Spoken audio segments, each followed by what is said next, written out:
हे समुदाय पृथ्वी परमेश्वर उद्देश्य आनंद ध्वनि कर ताहांग नामर महिमा कीर्तन कर ताहांग प्रशंसा को गौरवान्वित कर परमेश्वर को कुह तुम्भ कर्म सकल किपरि भयंकर तुम्भ पराक्रमर महत्व द्वारा तुम्भ शत्रुगण आपे तुम्भर वशीभूत हेबे समुदाय पृथ्वी तुम्भंको प्रणाम करिवे और तुम्भ उद्देश्य गान करिवे सेमाने तुम्भ नाम कीर्तन करिवे आस और परमेश्वर क्रिया सकल देख मनुष्य संतानगण प्रति आपणा क्रिया से भयंकर अटंती। प्रभु जीशु ख्रीष्ट गौरवमय नाम आपण मान प्रत्येक को एही वर्षर एकादश मासर द्वितीय विश्रामवार उपासना मध्य को स्वागत करे। वास्तव में प्रभु महान परमेश्वर अटंती। एही दिन गुड़िक आम मान जत्न तत्व नहीं ए पर्यंत आम मान कढ़ाई आनी अच्छी निश्चित भाव ताहांकरी अनुग्रह जोगु आम मैंने जीवित मान मध्य स्थान पाई अच्छु। प्रभु आज उपासना आम मान प्रत्येक आशीर्वाद करंतु जेतेबेले आम मैंने निज निज परिवार मध्य उपासना ब्रती अच्छु। प्रभु आम मान तांकरी वाक्य प्रार्थना प्रशंसा तथा सूचना माध्यम कथा कहतु जेपरिक आमे माने ताहांक सहित लगी रहिबा ताहांक निमंते उपयुक्त फल उत्पन्न करिबारे सक्षम हेबाको पारिबा। प्रभु आम माननकु आशीष दियंतु। प्रार्थना करिबा। आम मानकर स्वर्गस्थ पिता सर्वशक्तिमान सर्वांतर्यामी सर्वव्यापी परमेश्वर एही समय पिता आमे माने मथा नत करी तुम्हारी अनुग्रह सिंहासन निकट को आसुअछु। हाँ पिता धन्यवाद दौछु तुम्हें आम मान जीवन रे गत दिन गुड़िक जो आश्चर्य क्रिया साधन करियछ जगत रही प्रतिकूल परिस्थिति आम मान जत्न तत्व नहीं सुरक्षा दे जीवित मान मध्य बंची रहा निमंते स्थान एवं अधिकार देछ। एथिरे आम मान कौन योग्यता किंबा धार्मिकता नहीं पिता यह केवल तुम्हारी अनुग्रह अटे जहाँ आम मान प्रत्येक जगत मध्य ए पर्यंत रखी अच्छी। आशीर्वाद कर यही जीवन अर्थ बुझापी साहाय्य कर। यही जीवन यही समाज बहुमूल्य अटे एवं तुम्हें जे आम मान निकटर ए अल्प क्षुद्र समय मध्य अनेक विषय आशा कर से विषय हृदयंगम करने निमंते साहाय्य कर पिता। तुम्हार इच्छा जेपरी जीवन में आम मैंने फलवंत करने को पारू एवं तुम्ह को संतुष्ट करने को पारू से निमंते तुम्हारा मान प्रत्येक को चेतना दियो पिता। यह समय आम मैंने निज निज को तुम्हार स्वर्गीय हस्त तले समर्पण करुअछु। आम मान गतकृत पाप क्षमा कर आसंदा पाप दूर रख सूची पवित्र शरीर मन अंतकरण प्रदान कर। धन्यवाद दौछु पिता तुम्हें तुम्हार योजना स्थिर करने को जाई आपणार अद्वितीय पुत्र को यही जगत को प्रेरण कल जे कि आम मान पाप भार बही नहीं जीवा निमंते से कालबरी क्रूसरे निजको समर्पण कले। तृतीय दिवस पुनरुत्थित हुई स्वर्गारोहण करी वर्तमान तुम्हार दक्षिण पार्श्वर उपवेशन करियछंती एवं आम मान को महागौरव संग्रह करने निमंते से अति शीघ्र आसुअछंती। हे परम पिता तुम आम मान आशीर्वाद कर जेपरी आम माने तुम्हारी आह्वान योग्य आचरण करू करू प्रस्तुत जीवन यापन करने को पारू एवं सही दिन रे आम माने तुम्ह द्वारा ग्रहणीय होगा पारू से निमंते साहाय्य कर। आज यही समय तुम्हें जो वाक्य देवाक जाऊछ से वाक्य को तुम्हें मुद्रांकित कर पिता। पवित्र आत्मा चाहना आम मान मध्य प्रदान कर। पवित्र आत्मा नूतन अवगाहन दे मत व्यवहार कर जेपरी तुम्हारी वाक्य आम मान जीवन में परिवर्तन कारण होगा पारे आम मान जीवन को एक नूतन आचरण में परिपूर्ण करने को पारे एवं तुम्हार इच्छा लोड़बार साहाय्य करने को पारे तुम्हार योजना मुताबक आम मान व्यवहार करने को पारे से निमंते साहाय्य कर पिता। आम मान क्षीण दुर्बल मनुष्य सकल अटू तुम आम मान पाप अयोग्यता दोष दुर्बलता दयार मार्जना कर। पवित्र आत्मा शक्ति आम मान परिपूर्ण कर पिता। आज उपासनार प्रत्येक अंश तुम दृष्टि सुग्राह्य हो। निज निज को उपासनार अवशिष्टांश समय को तुम्हारी अनुग्रह सिंहासन निकट को आनी प्रार्थना केवल त्राणकर्ता प्रेममय प्रभु यीशु ख्रीष्टଙ୍କ बहुमूल्य नामरे मागिलु, आमीन। अनंत ईश्वर जीशु तांक महानाम हे, अनंत ईश्वर जीशु तांक महानाम हे, सर्वदेशे सर्व प्राणी हुसे कर गान हे, अनंत ईश्वर जीशु तांक महानाम हे, प्रभुंकर प्रभु जीशु राजांकर राजन हे, त्रिभुवन कर्ता जीशु अटन्ति महान हे, अनंत ईश्वर जीशु तांक महानाम हे, सर्व सृष्टि कर्ता जीशु त्रिलोक राजन हे, तांक बिना केउ वस्तु रहिछि सृजन हे, अनंत ईश्वर जीशु तांक महानाम हे। रविवार ओडिया उपासनार विज्ञापन तारीख 8 नवेम्बर 2020। जो जन दुष्ट मान मंत्रणार चले ना अबा पापी मान मार्ग रे ठिया हुए नहीं कि निंदक मान सभारे बसे नहीं, मात्र सदाप्रभु व्यवस्था जार आमोद थाए और दिवारात्र ताहांक व्यवस्था ध्यान करे से धन्य। जो वृक्ष जलस्रोत निकट रोपित जे सो समय फल उत्पन्न करे, जार पत्र ही मलिन हुए नहीं, एपरी वृक्ष सदृश्य से हेब, पुणी से जहा करे ताहा सफल हेब। आज अपराह्न ओडिया उपासनार योगदानकारी प्रत्येक को मो हृदयर कृतज्ञता ज्ञापन करे। आज द्वितीय सप्ताह रविवार दिवस रे प्रभु वाक्य अंशी करने सकाशे मंडलीर भारप्राप्त पालक आचार्य अजय कुमार पात्र को अनुरोध करा जायतिला। से मंडलीर अनुरोध को सम्मान ग्रहण करी आज आम्मान मध्य उपस्थित अछंती। तेणु मंडली तरफ आमे धन्यवाद अर्पण करुछु। प्रभु ताकू आम्मान मध्य व्यवहार करंतु एवं श्रोता मंडली निमंते आशीर्वाद उत्स कराउंतु। विशेष धन्यवाद दान संप्रदायस्थ जड़े युवा भाई जे कि सुदूर वाराणसी रे कार्यरत, से प्रभु बहुविध मंगलदान को स्मरण करी एक कृतज्ञतार हृदय सह 5,000 टंका मंडली हस्तर प्रदान करती।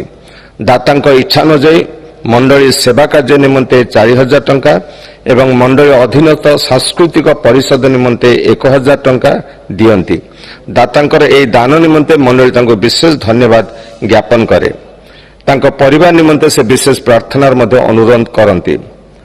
अन्य पृष्ठभूमि में बसवास करता व्यक्ति मान गहन रे जेपरी परिवार ख्रीष्टीय साक्ष्य बहन करी निरापद वास करने संगे संगे ख्रीष्टंकर परिचय अन्य माने जेपरी पाई परिबे से निमंते विशेष मांडलिक प्रार्थना अपेक्षा करती। एवं मंडली निमंते 4,000 टंका एवं मंडलित सांस्कृतिक परिषद निमंते 1,000 टंका से प्रदान करती। परिवार और कार्यक्षेत्र निमंते विशेष प्रार्थना अपेक्षा करा जाए। आउ एक विशेष दान संप्रदायस्थ जड़े भाई प्रभुंकर विविध मंगलदान को स्मरण करी धन्यवाद दान स्वरूप 5,000 टंका मंडली हस्तर प्रदान करती। मंडली सेवा कार्य अर्थ को व्यवहार करने निमंते से अनुरोध करती। से अनुरोध करती भाई देव जेपरी प्रभु अनुग्रह उत्तम स्वास्थ्य प्राप्त हेबे एवं प्रभु देइतिबा नवजात शिशुर उत्तम स्वास्थ्य तथा परिवार निमंते शिशुटी आनंदर कारण हेबो एवं प्रभु प्रत्येक को जपरी स्वास्थ्य कुशलता प्रदान करेंगे से निमंते से विशेष मांडलिक प्रार्थना अपेक्षा करती। एक दुखद संवाद प्रभुंकर नम्र सेवक तथा महान दास पालक डेनिस वेदरिंगटन जी कि आम मंडलीर इंग्राजी एवं ओडिया उपासना अनेक थर वाक्य परिवेषण करी से चलित मास अर्थात नवेम्बर 1 तारिख रविवार दिवस रे प्रभुଙ୍କ विशेष आह्वान क्रमे से एई मर्त्य जगत परित्याग करी जीशुଙ୍କ सह बास करबा निमंते आह्वान प्राप्त होई अछंती। गत किछि दिन धरि से असुस्थता अनुभव करी कोचिठारे चिकित्सा ग्रहण करथिले। गत 2 नवेम्बर दिवस रे तांका पार्थिव शरीर को समाधिस्थ करा जाई अछि। मंडली मध्य तांका सेवा कार्य को स्मरण करी आमे ईश्वर को धन्यवाद ज्ञापन करूछु। प्रभु एई दिन गुडिके तांका परिवार को स्वर्गीय शांति एवं सांत्वना प्रदान करंतु। संडे स्कूल रो वार्षिक परीक्षा Odia Baptist CNA Brahmapur Sunday school रो संपादिका श्रीमती निशिगंधा पट्टनायक एक पत्र माध्यम रे प्रकाश करंती जे संडे स्कूल रो वार्षिक परीक्षा आसंता 22 नवेम्बर 2020 रविवार दिवस रे अनुष्ठित होबो। तेणु उच्च विभाग मध्यम विभाग और निम्न विभाग छात्र छात्री मान को अनुरोध करा जाए सेमानकर फोन नंबर्स एवं गृह ठिकाना आसंता 12 नवेम्बर 2020 सुधा निज निज श्रेणी शिक्षक शिक्षयित्री को निश्चित भाव प्रदान करेंगे जद्वारा संडे स्कूल परीक्षा करने सुविधाजनक होगाकू पारिबो। परवर्ती समय आवश्यक परीक्षा सूचना शिक्षक शिक्षयित्रीगण निज श्रेणी छात्र छात्री मान को उपयुक्त पदक्षेप नेबा सुविधाजनक हब। ए वार्षिक परीक्षार सफलता निमंते विशेष मांडलिक प्रार्थना अपेक्षा करा जाए। शेष अनुरोध करी मंडली भारप्राप्त पालक आचार्य अजय कुमार पात्र को आज वक्ता निमंते एवं दान देइथिबा व्यक्ति विशेष को स्मरण करेंगे जो माने असुस्थ एवं शय्याशायी सेमानकर कुशलता उत्तम स्वास्थ्य निमंते मध्य प्रार्थना उत्सर्ग करेंगे तथा उपासना जेपरि मंडली मध्य होई परिबो सेति निमंते मध्य विशेष प्रार्थनार अनुरोध करा जाए। धन्यवाद।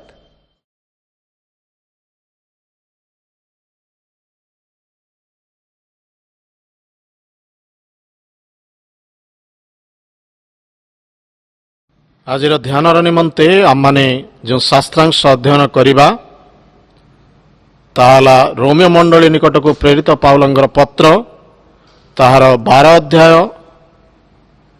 1 और 2 पद एठारे एपरि लेखा जाए अतएव हे भाई माने मु तुम्हानंकु ईश्वरंक दया हेतु विनती करूअछि तुम्हे माने आपणा आपणा शरीर को सजीव पवित्र और ईश्वरंक सुग्राह्य बलि रूपे उत्सर्ग कर यह तो तुम्हानंकर जुक्तियुक्त उपासना। तुम्हे माने यही वर्तमान जुगर अनुरूपी हो नहीं किंतु जेपरि तुम्हे माने ईश्वरंक इच्छा कौन अर्थात उत्तम सुग्राह्य और सिद्ध विषय कौन यह परीक्षा करी जानिपार एथि निमंते आपणा आपणा मनर नूतनीकरण द्वारा परिवर्तित हो। प्रभु पठित पवित्र शास्त्रांश उपरे तथा श्रवण रे आम प्रत्येक आशीर्वाद करंतु। आमीन। संक्षेप रे प्रार्थना करिबा। पवित्र पिता यही वाक्य मध्य दे तुम आम प्रत्येक कथा कह तुम्हार वाक्य जीवंत चिरंतन वास्तव सत्यम शाश्वत अटे। मते लुचा हजाओ तुम्हें वाक्यदाता हुओ एवं आम प्रतिटी अंतर रे तुम्हें कथा कह पिता वाक्य तुम्हर हो आम प्रत्येक श्रोता कर प्रार्थना जीशु नाम रे मागिलु। आमीन।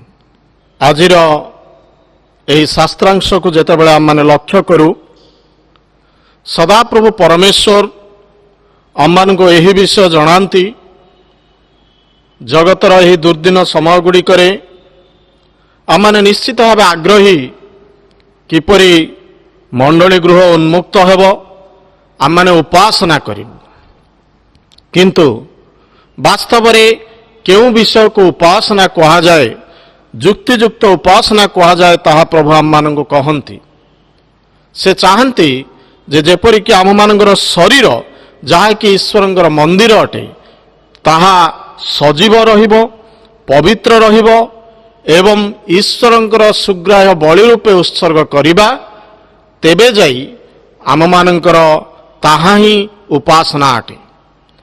आम मानकर आग्रह हुए तो भूल नुहे किंतु आम मानकर आग्रह प्रथमे आम मानकर शरीर को एक उपासना स्थली रे परिणत करने आवश्यक रही।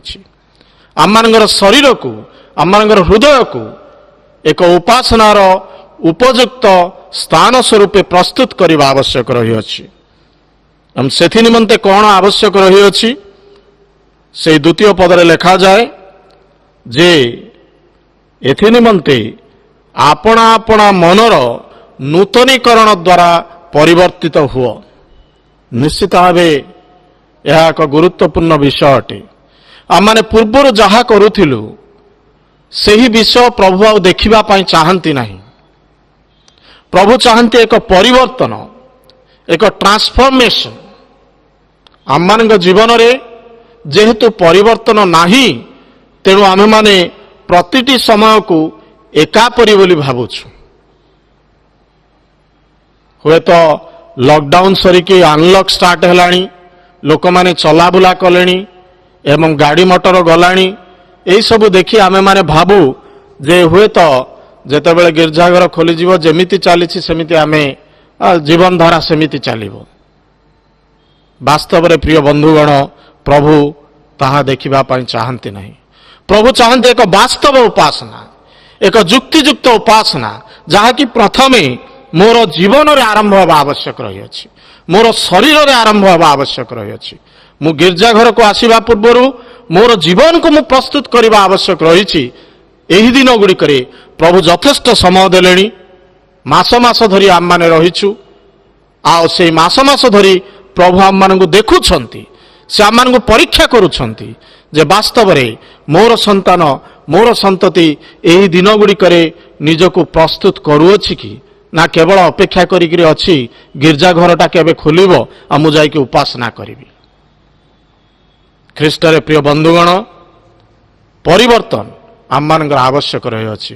ତେଣୁ ଆମମାନଙ୍କ ତ୍ରାଣକର୍ତ୍ତା କହିଲେ, ମନ ପରିବର୍ତ୍ତନ କର, କାରଣ ସ୍ୱର୍ଗ ରାଜ୍ୟ ସନ୍ନିକଟ, ସ୍ୱର୍ଗ ରାଜ୍ୟ ନିକଟ ହେଲାଣି। ଆମମାନଙ୍କର ଉଦ୍ଧାରକର୍ତ୍ତା ଅତି ଶୀଘ୍ର ଆସୁଅଛନ୍ତି। ଦ୍ୱିତୀୟ ଆଗମନ ଅତି ସନ୍ନିକଟ। ବନ୍ଧୁଗଣ, ଆମମାନେ ଭାବିବା ନାହିଁ ଯେ କେବେ ସେ ସମୟ ଆସିବ, ହଁ ଏବେ ଆସିବ କି ନାହିଁ, ସମୟ ତ ବର୍ତ୍ତମାନ ଆଉ ନାହିଁ, ଆଉ କାଳେ ପରେ ଆସିପାରେ। ଏହି ପ୍ରକାର ଚିନ୍ତାଧାରା ମଧ୍ୟ ଦେଇ ଆମମାନେ କଦାପି ଚଳିପାରିବା ନାହିଁ। କାରଣ କେଉଁ ପ୍ରକାର ଭାବରେ ସେ ସମୟ ଆମମାନଙ୍କ ଜୀବନକୁ ଆସିଯିବ, ଆଉ ସେ ସମୟ ହଠାତ୍ ଆସିବ, ତାହା ମଧ୍ୟ ଆମେମାନେ ଚିନ୍ତା କରିପାରିବା ନାହିଁ। କାରଣ ବାକ୍ୟର ବିଭିନ୍ନ ସ୍ଥାନରେ ଲେଖାଯାଏ, ମୁଁ ତାହା ବର୍ଣ୍ଣନା କରିବାକୁ ଯାଉନାହିଁ। ସେହି ସମୟ ଆମେ ଜାଣିନାହୁଁ, କେବଳ ପିତା ଜାଣିଛନ୍ତି। ଏପରିକି ନିଜେ ଆମମାନଙ୍କର ଉଦ୍ଧାରକର୍ତ୍ତା ପ୍ରଭୁ ଯୀଶୁଖ୍ରୀଷ୍ଟ ମଧ୍ୟ ସେହି ବିଷୟ କହନ୍ତି, ମୁଁ ମଧ୍ୟ ଜାଣିନି, ପିତା ଯେବେ ପଠାଇବେ ସେବେ ଆସିବି। ସମୟ ଆସିଗଲାଣି ବନ୍ଧୁଗଣ। ଆମମାନଙ୍କୁ ପ୍ରଭୁ ପ୍ରସ୍ତୁତ ହେବା ପାଇଁ କହୁଛନ୍ତି ଏବଂ ସେଥି ନିମନ୍ତେ ମନ ପରିବର୍ତ୍ତନ କରିବା ଆବଶ୍ୟକ ରହିଅଛି। ମନ ଅତି ବିଚଳିତ ବିଷୟ ଅଟେ। ମନ ବିଭିନ୍ନ ଭାବରେ ବିଚଳିତ ହୋଇଥାଏ। ତେଣୁ ପ୍ରଭୁ ସେହି ଶବ୍ଦ ଆମମାନଙ୍କୁ ଜଣାନ୍ତି, ମନର ନୂତନୀକରଣ ଦ୍ୱାରା ପରିବର୍ତ୍ତିତ ହୁଏ। ଯଦି ମନ ପରିବର୍ତ୍ତନ ହେଉନାହିଁ, ତାହେଲେ ହୃଦୟ ପରିବର୍ତ୍ତନ ହେବନି। ଯଦି ହୃଦୟ ପରିବର୍ତ୍ତନ ହେଉନାହିଁ, ଆମମାନଙ୍କ ଆଚରଣ ପରିବର୍ତ୍ତନ ହେବନି। ଯଦି ଆଚରଣ ପରିବର୍ତ୍ତନ ହେଉନି, ଆମମାନଙ୍କର ଜୀବନ ପରିବର୍ତ୍ତନ ହେବ ନାହିଁ। ତେଣୁ ମନର ପରିବର୍ତ୍ତନ ନିହାତି ଆବଶ୍ୟକ ରହିଅଛି। ସେଥି ନିମନ୍ତେ ଏଠାରେ ଗୋଟିଏ ଶବ୍ଦ ଯାହାକି ମୂଳ ଗ୍ରୀକ୍ ଭାଷାରେ ବ୍ୟବହୃତ ହୋଇଛି, ମେଟାମର୍ଫୁ, ଅର୍ଥାତ୍ ଯାହା ଯେଉଁ ଶବ୍ଦରୁ ସମ୍ବାଳୁଆର ପରିବର୍ତ୍ତନକୁ ଲକ୍ଷ୍ୟ କରାଯାଇ ଇଂରାଜୀରେ ମଧ୍ୟ ବ୍ୟବହାର କରାଯାଏ, ଦ ପ୍ରୋସେସ୍ ଅଫ୍ ମେଟାମର୍ଫୋସିସ୍। ଆଉ ସମ୍ବାଳୁଆ ଯେତେବେଳେ ପ୍ରଜାପତିରେ ପରିଣତ ହୁଏ, ସେହି ପ୍ରଣାଳୀ ଯେଉଁ ପ୍ରକାରର ହୁଏ, ସେହି ବିଷୟକୁ ଲକ୍ଷ୍ୟ କରି ସେହି ଶବ୍ଦକୁ ଏହି ସ୍ଥାନରେ ମୂଳ ଭାଷାରେ ବ୍ୟବହାର କରାଯାଇଛି। ଅର୍ଥାତ୍ ଏହି ପ୍ରକାର ଏକ ପରିବର୍ତ୍ତନ ଯାହାକି ଏହା ହୁଏତ ସମୟ ନେଇପାରେ, କିନ୍ତୁ ଯନ୍ତ୍ରଣା ମଧ୍ୟ ଦେଇ ପରିବର୍ତ୍ତନ। ଗୋଟିଏ ସମ୍ବାଳୁଆ ସେ ହଠାତ୍ ପ୍ରଜାପତି ହେଇଯାଏ ନାହିଁ। ଆଉ ସେ ଖୋଳପା ଭିତରୁ ସେ ଯେତେବେଳେ ବାହାରେ ପ୍ରଜାପତି ଭାବରେ ପରିଣତ ହୁଏ, ତାହାର ଶରୀରରେ ଆଉ ସମ୍ବାଳୁଆର କୌଣସି ଅଂଶ ନଥାଏ। ସମ୍ବାଳୁଆକୁ ଆମମାନେ ଧରିବା ପାଇଁ ପସନ୍ଦ କରୁନାହୁଁ, କିନ୍ତୁ ପ୍ରଜାପତିକୁ ଧରିବାକୁ ପିଲାବେଳେ ବହୁତ ଇଚ୍ଛା ହୁଏ। ତାହା ଦେଖିବାକୁ ସୁନ୍ଦର ଅଟେ। ତା ସହିତ ଆର ସମ୍ପର୍କ ଆଉ କିଛି ନଥାଏ। ସେହି ପ୍ରକାର ଏକ ପରିବର୍ତ୍ତନ ଆମମାନଙ୍କ ଜୀବନରେ ପ୍ରଭୁ ଦେଖିବା ପାଇଁ ଚାହାନ୍ତି ଏବଂ ସେହି ପରିବର୍ତ୍ତନର ନିଶ୍ଚିତ ଭାବେ ସମୟ ପ୍ରଭୁ ଆମମାନଙ୍କୁ ଏହି ଦିନଗୁଡ଼ିକରେ ପ୍ରଦାନ କରୁଅଛନ୍ତି ଏବଂ ଏହି ପରିବର୍ତ୍ତିତ ହେବା ନିମନ୍ତେ କେତେଗୁଡ଼ିଏ ସୋପାନ ରହିଅଛି। ପ୍ରଭୁ ସେହି ସୋପାନ ମଧ୍ୟ ଦେଇ ଆମମାନଙ୍କୁ ପରିବର୍ତ୍ତିତ ହେବା ପାଇଁ ଇଚ୍ଛା ପ୍ରକାଶ କରନ୍ତି। ତାହାଙ୍କର ଯୋଜନା ସେହି ପ୍ରକାର ଅଟେ। ପ୍ରଥମତଃ ଆମମାନେ ଦେଖିବା ପ୍ରଥମ ଯୋହନ ତାହାର 1 ଅଧ୍ୟାୟ ତାର 9 ପଦରେ ଲେଖାଯାଏ, ଯଦି ଆମେମାନେ ଆପଣା ଆପଣା ପାପ ସ୍ୱୀକାର କରୁ ତେବେ ସେ ଆମମାନଙ୍କର ପାପ କ୍ଷମା କରିବାକୁ ଓ ସମସ୍ତ ଅଧର୍ମରୁ ଆମମାନଙ୍କୁ ପରିଷ୍କାର କରିବାକୁ ବିଶ୍ୱସ୍ତ ଓ ନ୍ୟାୟବାନ ଅଟନ୍ତି।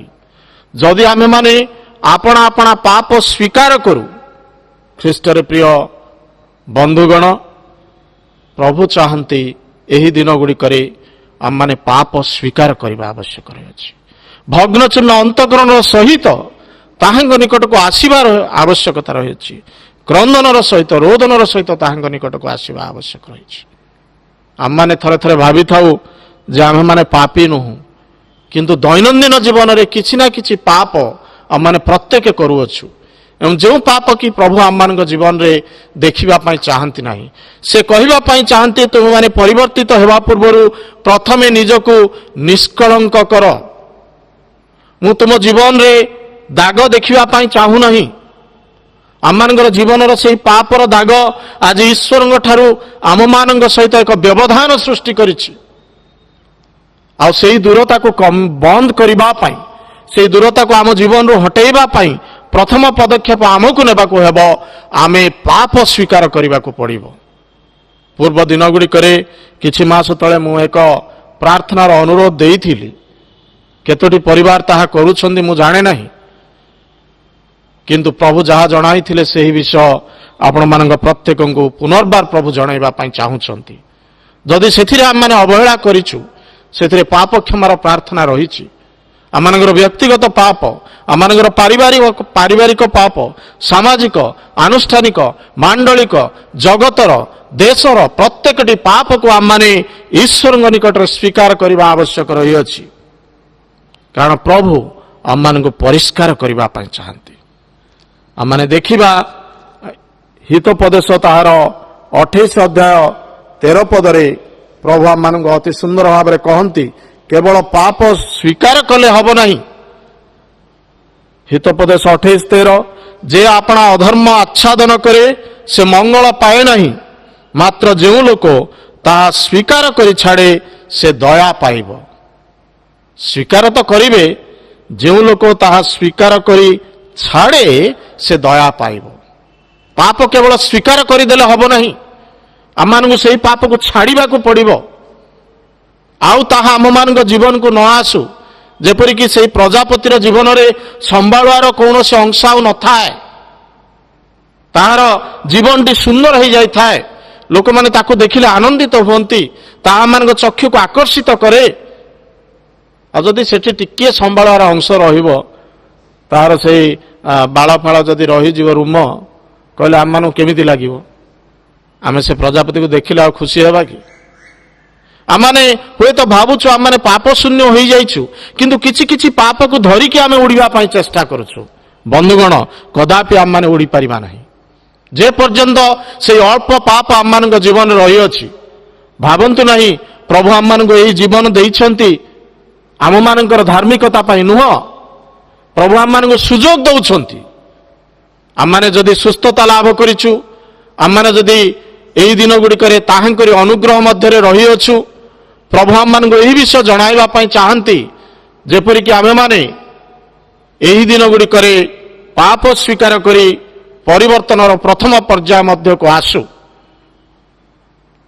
କାରଣ ପ୍ରଭୁ ନିଶ୍ଚିତ ଭାବେ ଆମମାନଙ୍କର ପାପ କ୍ଷମା କରିବାକୁ ଓ ସମସ୍ତ ଅଧର୍ମରୁ ଆମମାନଙ୍କୁ ପରିଷ୍କାର କରିବାକୁ ବିଶ୍ୱସ୍ତ ନ୍ୟାୟବାନ ଅଟନ୍ତି। ସମର୍ପିତ ହୃଦୟରେ ଆମମାନଙ୍କର ପାପ ଆମମାନେ ସ୍ୱୀକାର କରିବା ଆବଶ୍ୟକ ରହିଅଛି। ଦ୍ୱିତୀୟ ପଦକ୍ଷେପ, ଯେତେବେଳେ ଆମମାନେ ପାପ ସ୍ୱୀକାର କରିବା ଏବଂ ପାପକୁ ଛାଡ଼ିବା, ତାପରେ ପ୍ରଭୁ କହିବା ପାଇଁ ଚାହାନ୍ତି 2 କରିନ୍ଥୀୟ ତାର 7 ଅଧ୍ୟାୟ 1 ପଦରେ, द्वितीय कोरिन्थियो 7 अध्याय 1 पदरे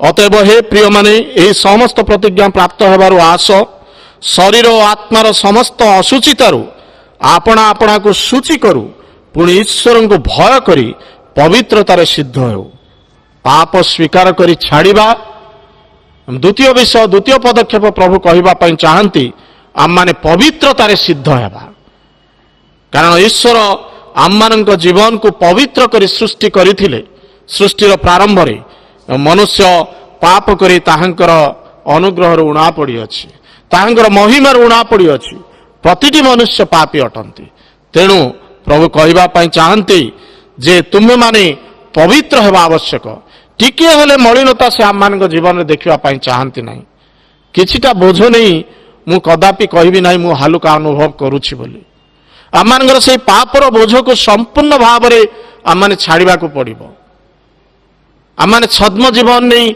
चली पारिबा नहीं प्रिय बंधुगण आम मैंने कदापि अधा पवित्र अधा पाप करी जीवन को चलई पारिबा नहीं सेथिपाई प्रभु कहले लाउदिकिया मंडली को तुम्हें ईश्वर दुष्म अट वास्तव में प्रभु आम मान कहती जे आम मानकर व्यक्तिगत जीवन को मांडलिक जीवन को आम मैंने पवित्रतार सौंदर्य परिपूर्ण करने आवश्यक रही अछि कारण एब्री 12 अध्याय 10 पदरे जहाँ लेखा जाए किंतु आमे माने जेपरि ताहांक पवित्रतार सहभागी हेउ एथिपाई से आम मानक मंगल निमंते शासन करती जहाँ पूर्वरु मु आपण मानकु किछि आवास देइछि संभाळुआ जेतेबेले प्रजापति रे परिणत हुए एक कष्टकर परिस्थिति मध्य दे जाए तार समय पूर्वरु आपण ताकू अलगा करि परिबे नाही जदि अलगा करि देबे ताहाले से मरि जीवो तार समय रे से कष्ट रे अति कष्ट रे से खोलपा भितर बाहरी बाहरी बाहरी बाहरी प्रजापति हबो ताकू कष्ट हुए आ जदि आम मैंने दया करी ए बाहरी पारुनी बोली ताकू टाणी देबा से आ उड़ी पारिब नाही शेष रे मरि जीवो से प्रजापति प्रभु आम मानकु एही दिन गुड़िकर शासन मध्य नौचंती एही जो परिस्थिति उपजिछि भयंकर संक्रमण लोकंग मनरे भय एही समय काहीकि आसुछि कारण प्रभु आम मानकु शासन मध्य देई नौचंती से शासन आम माने बुझिबा आवश्यक काहीकि शासन मध्य देई नौचंती जेपरि ताहांक पवित्रतार सहभागी हो प्रभु जेहेतु पवित्र अटंती से आम मानकु पवित्र भाव ग्रहण करने चाहती लेवी 11 अध्याय 44 पदरे जो प्रकार कहा जाए तुमने पवित्र हो कारण आम्भे पवित्र अटू कारण परमेश्वर पवित्र अटंती आमे जदि पवित्र न हेबा से स्थान मध्य को जाई परिबा नाही जो प्रकार से भोजरे आमे जानू जे वास्तव में भोजर पोशाक पिंधि नथिला ताको बाहर कर दिया गला जो माने भोजर पोशाक थिले से माने से भोजरे सामिल हेबा को पारिले आज प्रभु आम मान को कहवा पई चाहती जे आम मान जीवन में से पवित्रता होची प्रधान विषय आम माने पाप स्वीकार करी छाड़िबा एवं पवित्र मध्य हेबा आवश्यक रही अछि तृतीय विषय प्रभु आम मान निकट आशा करती जहाँकि आम माने पाइबा रोमी 12 अध्याय तार 9 पदरे प्रेम निष्कपट हो जहाँ मंद ताहा घृणा कर जहाँ उत्तम से आसक्त हुओ आमे माने पवित्र हेबा एवं जो सकल विषय आम मान निमंते उत्तम अटे से ही विषय प्रति आसक्त हेबा से विषय आम मान दृष्टि आकर्षण करू से विषय को आम माने ग्रहण करू ईश्वर निकट में जो विषय उत्तम अटे भावंतु ना जागतिक विषय जहाँ उत्तम अटे मांडलिक विषय जहाँ उत्तम अटे सेटारे आग्रही हेले किछि हबो नाही हुए तो मोर आग्रह विभिन्न विषय थाई पारे एटा करिवि सेटा करिवि मु पालक भाव में मंडल एटा करिवि से नेता भाव में सेटा करिवो ना प्रभु आम मान निकट यही विषय आशा करती जेपरिक आम माने ईश्वर जो उत्तमता आम मान जीवन में चाहूँगी जहाँकि प्रथम से कहले शरीर को जीवंत बलि रूपे उत्सर्ग करवा केमिति जदि आम मान जीवन में पवित्रता नाही आमने जदि मंद प्रति आकर्षित होउछु मंद कार्य आम मान जीवन मध्य परिपूर्ण होइके अछि ताले हुए तो आमने से सुजोग को हरेबा आमने भावुथिबा मने मने जे मु प्रभुंकर निमंते कार्य करूछि मु मंडली निमंते कार्य करूछि किंतु वास्तव रे मन रखंतु प्रभु से विषय ग्रहण करिवे नाही जे पर्यंत मु निजे पवित्र होई से मंदता को घृणा करी नाही रोमी 12 अध्याय तार 21 पदरे लिखा जाए कुक्रिया रे पराजित न होई सुक्रिया रे कुक्रिया को पराजय कर कुक्रिया रे पराजित न होई सुक्रिया रे कुक्रिया को पराजय कर आम जितेबाला उत्तम कार्य प्रति आसक्त होगा उत्तम काम करवा प्रभुंक निमंते ईश्वर निमंते ईश्वर इच्छा प्रकार ईश्वर योजना प्रकार मनुष्यर इच्छा नुह मनुष्यर योजना प्रकार नुहे तेबे जाई आम जीवन में कुक्रिया को परित्याग करवा ताको हरई पारिबा नतुबा कदापि मु एक विजयी जीवन यापन करि परिबि नाही आउ एक पदक्षेप प्रभु तापर नेबा पई आम जीवन रे कथा कहंती जाकि आमने देखु याकूब 4 अध्याय 4 पदरे कहगला जगतर मित्रता ईश्वरंगर शत्रुता अटे आमने कहवा मु जगत सहित रहिबी आ ईश्वरंग सहित मध्य टिके टिके रहिबी आम मानकर लाभ निमंते ईश्वर नुहंती ईश्वर आम मानकर लाभ निमंते नाहंती ईश्वर आम मानकर आत्मिक जीवन को लाभवान करबा पई चाहंती आमने जागतिक लाभ विषय चिंता करिकी अनेक समय विव्रत होई थाउ एवं जगतर विषय गुड़िक प्रति आकर्षित हो भावी थाउ एटा हूँ ईश्वर विषय ना आम मैंने जानिबा आवश्यक रही अछि जो प्रकार प्रथम जौन 2:15 रे कहगला संसार किबा सेथिरे थिबा विषय सब को प्रेम न कर केही जदि संसार को प्रेम करे पितांग प्रेम ताहांग ठारे नाही आम मैंने संसार को प्रेम करूछु आम मान जीवन रे धन माध्यम ज्ञान माध्यम सम्मान माध्यम पदवी माध्यम आम यही सब प्रति आम लालसा अच्छी किपरि मु धन टिके लाभ करी ज्ञान टिके लाभ करी सम्मान टिके पाइबी मंडली मध्य पदवी रे गोटे रही मंडली मध्य यही लालसा को जीवन दूर करंतु संसार लालसा को जे प्रेम करुछि ताहा निकट रे ईश्वरंकर प्रेम नाही यह वाक्य कहे आमे हुए तो प्रेम देखौथुबा लोक मानक प्रति दया देखौथुबा मोर एटा करबा को इच्छा होछि सेटा करबा को किछि लाभ हो नाही जदि संसार को देखै कि मु करूछि प्रभु कहबा पई चाहंती एही संसार रो विषय सब को प्रेम न करू प्रभु आम मानक सेथि निमंते नियोजित करि नाहंती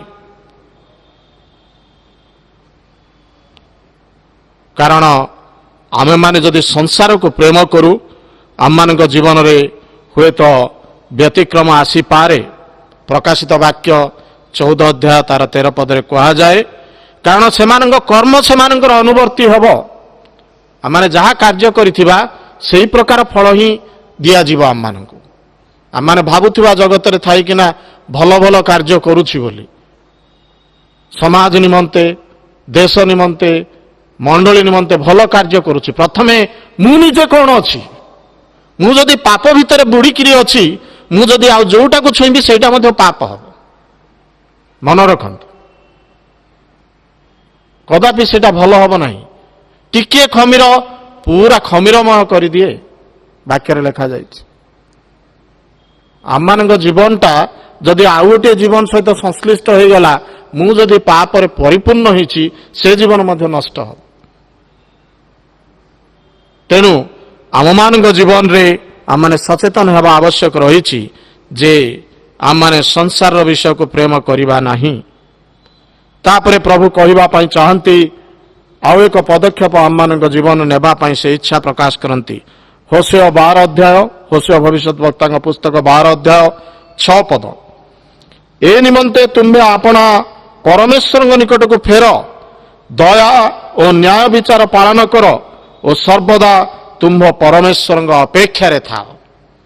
आज आम मैंने केते जन परमेश्वर अपेक्षा अच्छु, क्यों अपेक्षा अच्छु? मु तो जहाँ चिंता करी समस्त अपेक्षा अच्छा गिरजाघर खोलु बोली कही। प्रभु कहवाई चाहती तुम माने परमेश्वर अपेक्षा था, आम मैंने गिरजाघर अपेक्षा अच्छु। परमेश्वर अपेक्षा थिबा लोक माने कौन करिवे? से माने कहिबे हे सदाप्रभु परमेश्वर तुम्हें अति शीघ्र आस ए जगत को, मारानाथा। आम मैंने केते जनकर से दृढ़ता रही आम मैंने वर्तमान दिन गुड़िक कहूँ प्रभु यथेष्ट होलानी, आम मैंने पाप स्वीकार करी पाप छाड़ुचु, तुम्हें शीघ्र आस। आम मानकर ताहा कहवा प्रार्थना रे हुए तो आम मैंने निज जिह्वा को व्यवहार करूना, अन्य विषय सबू मागुचु किंतु प्रभु शीघ्र आस बोली आम मैंने कहूना। कहीं आसिले आमर आग्रह कमिजिव, आमर जहाँ जहाँ इच्छा अच्छी आम मैंने करिपरिबा नाही, से भय आमर रही। एठी किंतु कौन कह जाउछि? परमेश्वर निकट को फेर, आउ सर्वदा तुम परमेश्वर अपेक्षा रे था। माने परमेश्वर अपेक्षा करने आवश्यक रही। प्रिय बंधुगण, यही विपदर दिन गुड़िक कारण से शीघ्र आसुचंद, से देखिए क्यों माने अपेक्षा करथिले मते ना क्यों माने जागतिक विषय रत थिले, क्यों माने निजर अभिलाष पूर्ण करने चेष्टा करुथिले, क्यों माने निजर इच्छा को साब्यस्त करने चेष्टा करुथिले, से विषय को से लक्ष्य करिवे। कारण जोएल 2:12 जदि आम माने देखु सेठार लिखा जाए, सदाप्रभु कहती एबे हे तुम्हें माने उपवास रोदन और विलाप करी आपणा मानकर सर्वांतकरण सहित आम्भ निकट को फेरी आस। फेरी आसबे कहले खाली रे फेरी आसबा नुह, परिवर्तनर यह एक गुरुत्वपूर्ण अंश अटे। पाप स्वीकार करने समय आमने रोदन करने आवश्यक रही, उपवास सहित ताहांग निकट को आसवा आवश्यक रही, विलाप करने आवश्यक रही। मो देहरे गोटे घा होईची, से घाटा जदि मते कष्ट लागिवो कहले मोर आखिरु कि क्षत होईची, मो आखिरु लुह बाहरी पड़िवो। आमाने पाप को आज गोटे घा परि भाबिबा आवश्यक रही। एक मो जीवन रे मोर शरीर रे मोर आत्मा रे गोटे क्षत हो जाइछि बोली मते चिंता करबा को पड़िवो, तेबे जाय मो आखिरु लुह बाहरिवो। एक्सीडेंट होइथिबा लोकटा कोन कांदे नाही? काई कांदे? तार आघात होता है, तार जंत्रणा होता है, से जानीपे जे तार से क्षत हो गला। आज आम अनुभव करूनु जे पाप मो जीवन गोटे क्षत अच्छी बोली, से आम मैंने रोदन करूना प्रभु निकट में, आम मैंने विलाप करूना, आम मैंने उपवास सहित ताहांग निकट को आसुना। आपणा मानकर सर्वांतकरण सहित आम्भ निकट को फेरी आस। सर्वांतकरण शरीर मन अंतकरण सब प्रभु आज आम मान निकटू चाहती परमेश्वर। प्रिय बंधुगण, से आम मैंने हेला कले निश्चित भाव आम मान निमंते विपद अपेक्षा करके अच्छी, जो आम मैंने कदापि मुक्ति पाई परिबा नाही। जिसाया 38 अध्याय तार 17 पदरे कहा जाए, देख मु आपणार शांति निमंते बड़ दुख पाइली, मात्र तुम्हें मो प्राण प्रति प्रेम करी विनाशक पर ताहाको उद्धार आपणा पछाड़े मोहर पाप सब पकाई देई अछ। प्रथम विषय, आमे माने दुख मध्य देई जिबा, ए परिस्थिति मध्य देई जिबा, किंतु एटा कोन पई? आमर शांति निमंते। केउ शांति? आत्मिक शांति, मानसिक शांति नुहे, आत्मिक शांति निमंते। आत्मार शांति कोन ना सामने जो लक्ष्य स्थल रही सेठी मु पहुंची प्रभु जहाँ रखिंट। देख मु आपणार शांति निमंते बड़ दुख पाइली। द्वितीय विषय कौन? जेतेबेले आम माने दुख भितर दे जाई थाउ, से समय आम मान जीवन को आम माने परिवर्तित करी प्रस्तुत करी थाउ, तापरे प्रभु कौन करती? मो प्राण प्रति प्रेम करी विनाश कूपर ताहाको उद्धार कल। केउ विनाश कूप? ए जगतर विनाश नुहे, जगतर हुए तो आम मरी जिबा। मोर यही समय यही स्थान अच्छे, आसंदा समय कौन हम मु जानी। विनाश कूपरू, से अग्निमय ह्रदरू, से नरकरू प्रभु आम उद्धार कले बोली आम माने जानिबा। जदि आम मैंने दुखमय परिस्थिति निजको परिवर्तित करवा। कारण तुम्हें आपना पछाड़े मोहर पाप सब पकाई दे अछ। प्रभु जितेबले आम सिलेक्ट करदे मनोनीत करदे से समय से आपना पाप आमर पाप सब आपना पछाड़े पकईदे आ देखिए ना।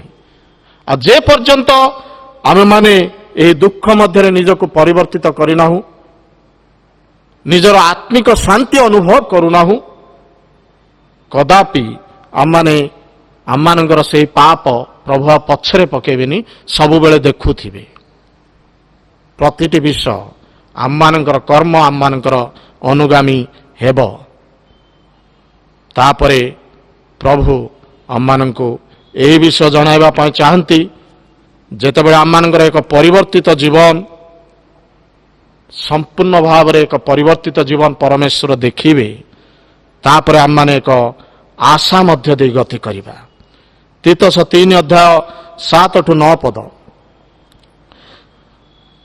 तीतस 3 अध्याय 7-9 पद। जेपरी आमे माने ताहांक अनुग्रह रे धार्मिक गणित होई भरोसा अनुसार अनंत जीवनर अधिकारी हेबु। अनंत जीवनर अधिकारी हेबु को माने 8-9 पद। एही कथा विश्वास्य आ जेपरी ईश्वरंग ठारे विश्वासकारी माने समस्त सत्कर्म रे व्यापृत रहिबा को मनोयोगी होंती, सत्कर्म रे लागी रहिबा। एथि निमंते एही समस्त विषय रे दृढ़ रूपे शिक्षा दियो बोली मोहर इच्छा। एही समस्त विषय मनुष्य मानक पक्षरे उत्तम हितजनक। उत्तम हितजनक कौन? भल काम करिबा, ईश्वर निमंते समस्त उत्तम कार्य लिप्त रहिबा। निज निमंते नुहे, समाज निमंते नुहे, मंडली निमंते नुहे, किंतु ईश्वर निमंते उत्तम कर्म आम माने व्यापृत रहिबा। किंतु 9 पद अति गुरुत्वपूर्ण। किंतु वितंडा वादानुवाद, वंशावली, विरोध और व्यवस्था विषयक बागयुद्धरु अंतर हुओ। यही समस्त छाड़वा को पड़ो, नहले से खोलपा भितर अच्छु आमे भावुचु आमे प्रजापति हेई जीवु, हेई पारिबु नाही। जदि आम मध्य वितंडा वादानुवाद रही, आमे विरोध करुछु, बागयुद्ध करुछु, जुक्ति तर्क करुछु, यही समस्त भितर जदि अच्छु, तापर कहउछि कोन 9 पदर शेष रे, कारण सेही सबु क्षतिजनक और असार। कारण सेही सबु क्षतिजनक और असार अटे।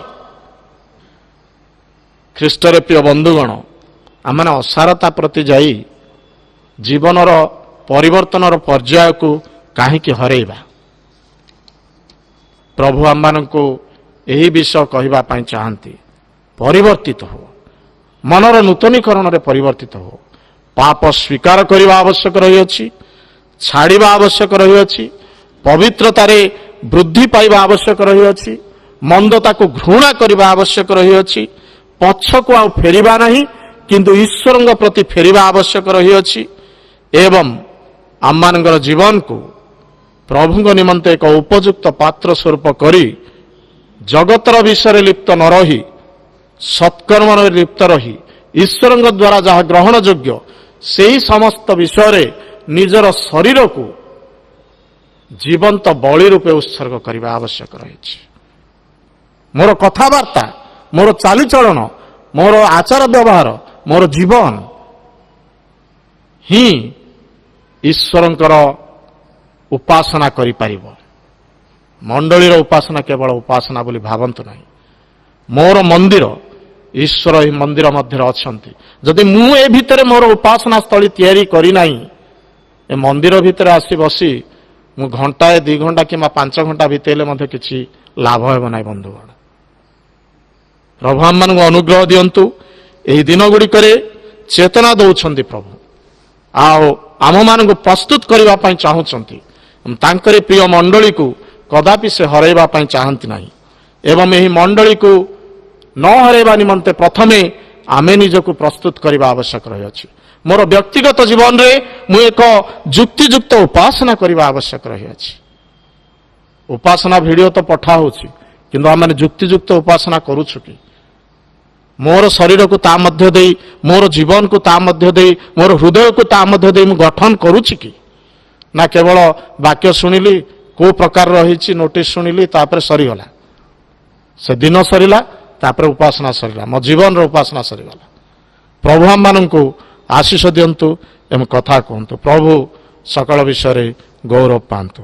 ଆମେନ୍। ଅନୁଗ୍ରହକାରୀ ପିତା, ଆମମାନଙ୍କର ସତ୍ୟ ଜୀବନ୍ତ ପରମେଶ୍ୱର, ଏହି ସମୟରେ ଆମମାନେ ଧନ୍ୟବାଦ ଦେଉଛୁ। ତୁମେ ଆମମାନଙ୍କୁ ବାକ୍ୟ ମଧ୍ୟ ଦେଇ କଥା କହିଅଛ। ହେ ପିତା, ଜଗତର ଏହି ଶେଷ ଦିନ ଗୁଡ଼ିକରେ ତୁମେ ଆମମାନଙ୍କ ପ୍ରତ୍ୟେକଙ୍କୁ ଏହି ଆହ୍ୱାନ ଦିଅ ଯେ ପରିବର୍ତ୍ତିତ ଜୀବନଯାପନ କରିବା ନିମନ୍ତେ। ହେ ପିତା, ଆଶୀର୍ବାଦ କର ସେହି ପରିବର୍ତ୍ତନର କାରଣଗୁଡ଼ିକ ଏବଂ ଯେଉଁ ସୋପାନଗୁଡ଼ିକ ଆମେମାନେ ଚିନ୍ତା କଲୁ, ସେଥିରେ ତୁମର ଚାଳନା ଆମମାନଙ୍କ ଜୀବନରେ ରହୁ। ତୁମର ପବିତ୍ର ଆତ୍ମା ଆମମାନଙ୍କୁ କଥା କହନ୍ତୁ ପିତା, କାରଣ ଆମମାନେ ନିଜରୁ କିଛି କରିପାରିବୁ ନାହିଁ। ତୁମର ଆତ୍ମାଙ୍କ ଚାଳନା ପ୍ରଦାନ କର, ଯେପରି ଶୟତାନ ଆମମାନଙ୍କର ଦୁର୍ବଳତାର ସୁଯୋଗ ନ ନିଏ, ଯେପରିକି ଆମେମାନେ ଆପଣା ଆପଣା ପାପ ସ୍ୱୀକାର କରି ଛାଡ଼ି ଏବଂ ନିଜ ନିଜକୁ ତୁମରି ହସ୍ତରେ ସମର୍ପଣ କରି ଜଗତ ପଛରେ ନ ଧାଇଁ ତୁମର ଅନୁଧାବନ କରିବାକୁ ପାରୁ, ତୁମର ଅନୁଗମନ କରିବାକୁ ପାରୁ ଏବଂ ଶେଷରେ ତୁମେ ଯେଉଁ ସେହି ଗୌରବମୟ ଅନନ୍ତ ଜୀବନ ଆମମାନଙ୍କ ନିମନ୍ତେ ରଖିଅଛ, ତାହା ଲାଭ କରିବାକୁ ପାରୁ, ସେଥି ନିମନ୍ତେ ସାହାଯ୍ୟ କର, ଚେତନା ପ୍ରଦାନ କର ପିତା। ପ୍ରାର୍ଥନା ମଧ୍ୟ କରୁଅଛୁ ଏହି ସମୟରେ, ବିଶେଷ କରି ପ୍ରତ୍ୟେକଟି ପରିବାର ନିମନ୍ତେ। ପ୍ରତ୍ୟେକଟି ପରିବାରକୁ ତୁମେ ଏହି ଦିନଗୁଡ଼ିକରେ ସୁରକ୍ଷା ପ୍ରଦାନ କର, ବିପଦ ଆପଦ ସଂକ୍ରମଣ ମୃତ୍ୟୁରୁ ତୁମେ ରକ୍ଷା କର, ରୋଗ ବ୍ୟାଧିରୁ ରକ୍ଷା କର, ସେମାନଙ୍କର ଯତ୍ନ ତତ୍ତ୍ୱ ନିଅ ପିତା। ପ୍ରାର୍ଥନା ମଧ୍ୟ କରୁଅଛୁ ଏହି ସମୟରେ, ଆସନ୍ତା ସମୟରେ ହେବାକୁ ଥିବା ସଣ୍ଡେ ସ୍କୁଲ ପରୀକ୍ଷା ନିମନ୍ତେ ଆମମାନଙ୍କର ସଣ୍ଡେ ସ୍କୁଲର ପ୍ରତ୍ୟେକଟି ପିଲାମାନଙ୍କୁ ତୁମେ ପ୍ରସ୍ତୁତ କର, ଯେପରି ସେମାନେ ସେହି ପରୀକ୍ଷାରେ ଉତ୍ତମ ଭାବରେ ନିଜକୁ ବ୍ୟବହାର କରିବାକୁ ପାରିବେ, ସମସ୍ତ ପ୍ରଶ୍ନର ଉତ୍ତର ଆତ୍ମାଙ୍କ ଦ୍ୱାରା ପରିଚାଳିତ ହୋଇ ଲେଖିବାକୁ ପାରିବେ ଏବଂ କୃତିତ୍ୱତା ହାସଲ କରିବେ। ସେଥି ନିମନ୍ତେ ତୁମର ପବିତ୍ର ଆତ୍ମାଙ୍କ ଚାଳନା ଏବଂ ଜ୍ଞାନ ପ୍ରଦାନ କର, ଜାଗତିକ ଜ୍ଞାନରେ ନୁହେଁ, କିନ୍ତୁ ପିତା ଯେପରି ସେମାନେ ତୁମ ଉପରେ ନିର୍ଭର ରଖି ଏହି ସମସ୍ତ ପରୀକ୍ଷା ଗୁଡ଼ିକର ସମ୍ମୁଖୀନ ହେବେ, ସେଥି ନିମନ୍ତେ ତୁମେ ସେମାନଙ୍କୁ ପ୍ରସ୍ତୁତ କର। ଶିକ୍ଷକ ଶିକ୍ଷୟିତ୍ରୀମାନଙ୍କୁ ଏବଂ କର୍ମକର୍ତ୍ରୀମାନଙ୍କୁ କର୍ମକର୍ତ୍ତାମାନଙ୍କୁ ତୁମ ମଧ୍ୟ ଏହି ଦିଗରେ ଉତ୍ତମ ଭାବରେ ବ୍ୟବହାର କର, ଯେପରି ତାହା ସୁପରିଚାଳିତ ହେବାକୁ ପାରେ। ଯାହା କିଛି ବାଧାବିଘ୍ନ ରହିଅଛି ସମସ୍ତ ବାଧାକୁ ତୁମେ ଦୂର କରିଦିଅ। ପ୍ରାର୍ଥନା ମଧ୍ୟ କରୁଅଛୁ ପିତା, ଏହି ସମୟରେ ଯେଉଁମାନେ ବିଭିନ୍ନ ଭାବରେ ନିଜ ନିଜର ନୈବେଦ୍ୟ ଏବଂ ଦାନ ସକଳ ଦେଇଅଛନ୍ତି, ସେମାନଙ୍କୁ ତୁମେ ବାହୁଲ୍ୟ ଭାବରେ ଆଶୀର୍ବାଦ କର ପିତା। ସେମାନଙ୍କର ଭଣ୍ଡାରକୁ ପୂର୍ଣ୍ଣ ରଖ, ସେମାନଙ୍କର ଯାହା ଇଚ୍ଛା ଏବଂ ଯୋଜନା ରହିଅଛି ତାହା ଯଦି ତୁମ୍ଭ ଦୃଷ୍ଟିରେ ଗ୍ରହଣୀୟ ହୋଇଥାଏ, ସେ ସକଳ ବିଷୟ ତୁମ୍ଭେ ପୂରଣ କରି ସେମାନଙ୍କୁ ଆହ୍ଲାଦିତ ହେବା ପାଇଁ ସାହାଯ୍ୟ କର ଏବଂ ତୁମ୍ଭର ସାକ୍ଷ୍ୟ ବହନ କରିବା ପାଇଁ ସାହାଯ୍ୟ କର। ପ୍ରାର୍ଥନା ମଧ୍ୟ କରୁଅଛୁ ପିତା, ଏହି ସମୟରେ ତୁମର ପ୍ରିୟ ଦାସ ପାଷ୍ଟର ଡେନିସ୍ ୱେଦରିଂଟନଙ୍କର ଶୋକ ସନ୍ତପ୍ତ ପରିବାର ନିମନ୍ତେ, ହଁ ପିତା, ନିରୂପିତ ସମୟରେ ତୁମର ଇଚ୍ଛା ହେଲା ତୁମେ ତାହାଙ୍କୁ ତୁମର ସ୍ୱର୍ଗୀୟ ନିବାସରେ ଗ୍ରହଣ କରିଅଛ। ଶୋକ ସନ୍ତପ୍ତ ପରିବାରକୁ ପିତା ତୁମେ ତୁମର ପକ୍ଷ ଛାୟା ତଳେ ଆବୃତ କରି ରଖ। ତୁମର ସେହି ସ୍ୱର୍ଗୀୟ ଶାନ୍ତି ସାନ୍ତ୍ୱନା ଯାହା ସମସ୍ତ ବୋଧର ଅଗମ୍ୟ, ତାହା ପ୍ରତିଟି ଶରୀର ମନ ଅନ୍ତଃକରଣକୁ ଅଧିକାର କରୁ। ଏହି ଦିନଗୁଡ଼ିକରେ ତୁମେ ସେମାନଙ୍କର ଇମାନୁଏଲ ପରମେଶ୍ୱର ହୁଅ, ତୁମେ ସେହି ଶୂନ୍ୟ ସ୍ଥାନକୁ ପୂରଣ କର ଏବଂ ପିତା ସେମାନଙ୍କର ଚକ୍ଷୁର ଲୋତକ ତୁମେ ପୋଛି ଦିଅ, ଯେପରି ସେମାନେ ଏହି ବିୟୋଗକୁ ବିସ୍ମରଣ ହୋଇ ତୁମରି ପ୍ରେମ ବିଶ୍ୱସ୍ତତା ଏବଂ ଅନୁଗ୍ରହକୁ ସ୍ମରଣ କରୁ କରୁ ଜୀବନର ଚଲାପଥରେ ଆଗକୁ ବଢ଼ିବାକୁ ପାରିବେ ଏବଂ ତୁମର ଯୋଜନା ସଫଳ କରିବେ, ସେଥି ନିମନ୍ତେ ସାହାଯ୍ୟ କର। ପ୍ରାର୍ଥନା ମଧ୍ୟ କରୁଅଛୁ ପିତା, ଧନ୍ୟବାଦ ଦେଉଛୁ, ତୁମେ ଆମମାନଙ୍କର ନିବେଦନ ଶୁଣି ଅନେକଙ୍କ ଜୀବନରେ ସୁସ୍ଥତାର କାର୍ଯ୍ୟ କରୁଅଛ ଏବଂ ବିଶେଷ କରି ମଧ୍ୟ ଆମେ ଧନ୍ୟବାଦ ଦେଉଛୁ ଆମମାନଙ୍କର ମଣ୍ଡଳୀର ସହପାଳକ ମହାଶୟ ଆଚାର୍ଯ୍ୟ ଦିଗମ୍ବର ନାୟକଙ୍କୁ ମଧ୍ୟ ତୁମେ ସୁସ୍ଥତା ଆଡ଼କୁ ନେଇଅଛ। ଏହି ସମୟରେ ପିତା ଆମମାନେ ଧନ୍ୟବାଦ ଦେଉ ଯେ ତୁମେ ତୁମର କାର୍ଯ୍ୟ ସାଧନ କରିଅଛ। ଏଥିରେ ଆମମାନଙ୍କର କୌଣସି ଯୋଗ୍ୟତା କିମ୍ବା ଧାର୍ମିକତା ନାହିଁ, କେବଳ ତୁମରି ଅନୁଗ୍ରହ ଯୋଗୁଁ ତୁମରି ଗୌରବ ନିମନ୍ତେ तुम्हें समस्त सुस्थता देछ से विश्वास भरोसा पिता आम मैंने पुनर्बार आम मानकर भाई भौणी मानू जो मैंने तालिकाभुक्त अटंती जो मैंने तालिका मध्य नहांती जो मान निमंते आम प्रार्थना करी आसीअछु पूर्व दिन गुड़िक समस्त तुम निकट को आणुछु आज विशेष कर आम मैंने स्मरण आणु भाई प्रवीर कुमार मल्लिक भाई रविकिशोर पट्टनायक शिशुपुत्र श्री गौरव धनराज भाई सुब्रत महाराणा भाई चंचल नायक भाई परमानंद नायक भौणी हिरणमय चार्ल्स भौणी मेबल पात्र भौणी इमोजिनी साहू भौणी रश्मिरेखा साहू भाई धीरेन कुमार महाराणा आचार्य अनिशिम नायक बिशप पी के सामंतराय आचार्य लिली सामंतराय भौणी झुनुमणि त्रिपाठी भाई कृपा सिंधु त्रिपाठी भाई सुशांत निधि सिंह एहीपरि अनेक पिता अछंती जो माने आज विभिन्न कारणरू असुस्थता मध्य दे गति करुअछंती हे स्वर्गीय पिता परमेश्वर तुम्हें दया कर अनुग्रह प्रदान कर एवं तुम्हें समान जीवन रे तुमर से सुस्थतार कार्य आरंभ कर पिता कारण जदिओ से जागतिक चिकित्सा पद्धति मध्य दे जाऊँच किंतु पिता से तुम्बर शक्ति रे निर्भर करती प्रार्थना रे निर्भर करती तुम्हें निश्चित भाव तुम्हें से सुस्थता प्रदान करिवो एही विश्वास मानकर भरोसा रही अछि पिता एथिरे कौन मनुष्य गौरव न पाऊ किंतु पिता तुम्हें गौरवान्वित हुओ कारण तुम्हें स्व गौरव रक्षण रे उद्योगी परमेश्वर अट तुम्हें सर्वशक्तिमान अट जगतर ज्ञान जो स्थान रे लोप हुई से स्थान तुम्हार कार्य आरंभ होता है हे पवित्र पिता हे परम वैद्य परम चिकित्सक स्वर्गीय पिता परमेश्वर यही समय आम मैंने विशेष करी भग्नचूर्ण अंतकरण रे समस्त भाई भौणी मान तुम चरण तल को आणुअछु तुम आपणार से सुस्थकारी हस्तर आश्चर्य स्पर्श प्रदान करी यही समस्त शज्या को परिवर्तित कर जपरी आगामी दिन गुड़िक से सुदिन गुड़िक देखा पारे मंगलर मुहूर्त गुड़िक अनुभव करने को पारे तुम्हार साक्ष्य बहन करेंगे सुस्थ शरीर मनात्मा प्राण रही तुम्हार गौरव वर्णना करेंगे से निमंते साहाय्य कर धन्यवाद दौछु पिता तुम आम मान सहित उपासनार प्रारंभ शेष पर्यंत रहिल तुम पवित्र आत्मा कर्तृक प्रत्येक परिचालित करियछ आशीर्वाद कर वाक्य को निजस्व कर जीवन में कार्यकारी करने साहाय्य कर दिवस अवशिष्टांश समय को निज निज को एवं प्रतिटी परिवार को तुम्हार प्रिय दास दासी मान तुम चरण तल को आनी प्रार्थना त्राणकर्ता प्रेममय प्रभु यीशु ख्रीष्ट अनुग्रहकारी नाम रे मागिलु आमीन एतबेले पिता परमेश्वर असीम प्रेम पुत्र प्रभु यीशु ख्रीष्ट महानुग्रह तथा पवित्र आत्मा शांति शक्ति सहभागिता स्वर्गीय सुरक्षा चेतना आम मान प्रत्येक सहित मंडलीर प्रतिटी परिवार सहित संप्रदायर प्रतिटी परिवार सहित रही आशीर्वाद उपकार सुरक्षा प्रदान करवा हंतु आमीन।